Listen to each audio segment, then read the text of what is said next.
says it best, you know. Well, it is a bizarre irony that came up with this election, and a cynical, dark underlying irony as well. But so were you in Barack's acceptance speech? Barack Obama's acceptance speech, he mentioned gay, straight. He went through all the minorities, sure. but up to a point, I guess.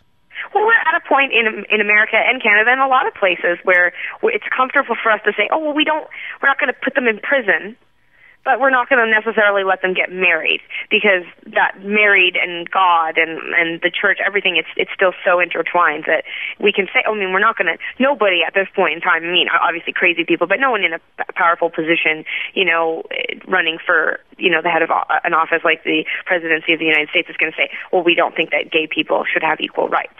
They're just going to, but it's this idea that, well, we'll give them some rights. We'll define them as, equal to us in some ways, but not equal totally. And I think that's just where we're at. But it's something like the last couple of days I've been talking a lot. Obviously, been blogging a lot about it and rallying people. Working to campaign to help people keep this visible. This was the most expensive proposition ever. They spent nearly $70 million on both, between the two sides, campaigning and advertising and marketing this these two sides in California. And so it's important that doesn't go to waste. Because that was a grandiose waste of money, in my opinion.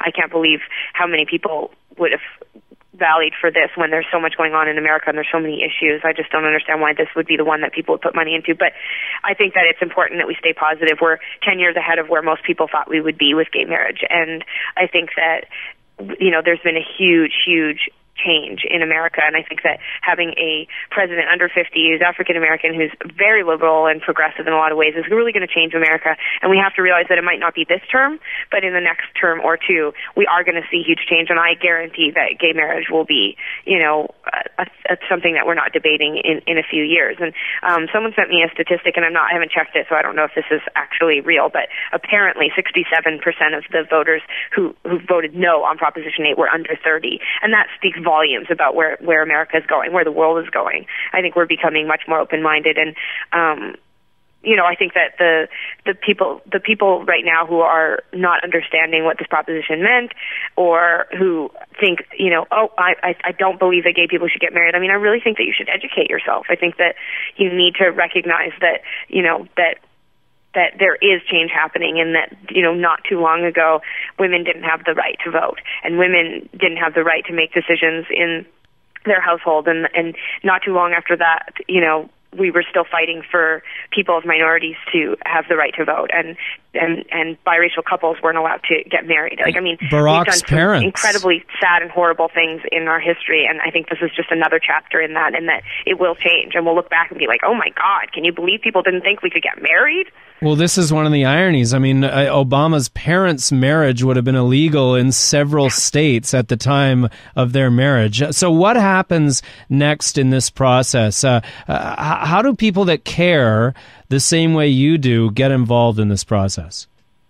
I was saying this. I've been talking a lot about how, there was a moment in our own career.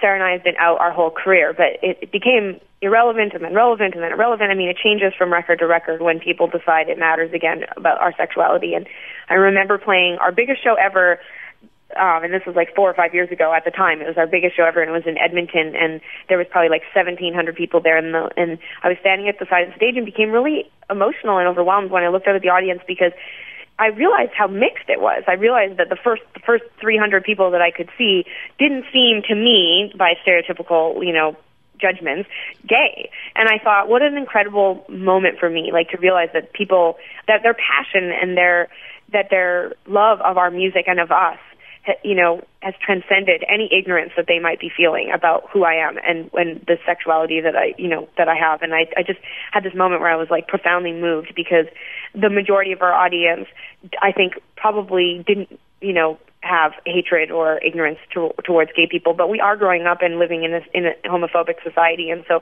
the fact that they're there and that they're supporting us and that they're buying 300-400 T-shirts a night from us and going out and wearing those shirts proudly, it means a lot. And I think that at this point in time, all that we can do is try to get the people around us to understand, because I think people will be surprised.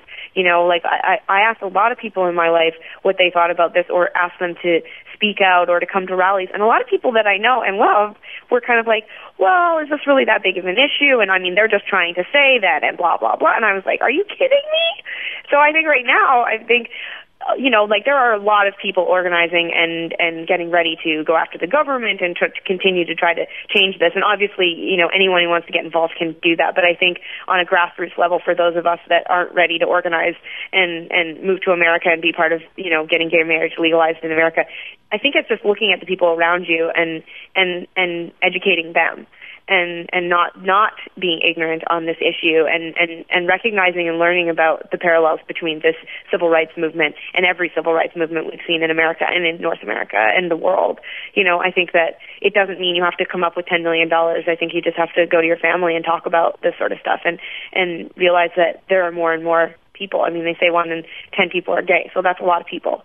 You know, and everyone knows someone that's gay, and everyone has been affected by someone that's gay in their life, and I think that it's important that we support them. And whether you're gay or straight, you know, we need allies right now in this cause. And Canada is, you know, obviously ahead of the movement, but we're you know, America's hat, and we need to be a part of that, and we need to support them in this time. Thank you very much, Tegan. It was great to talk to you.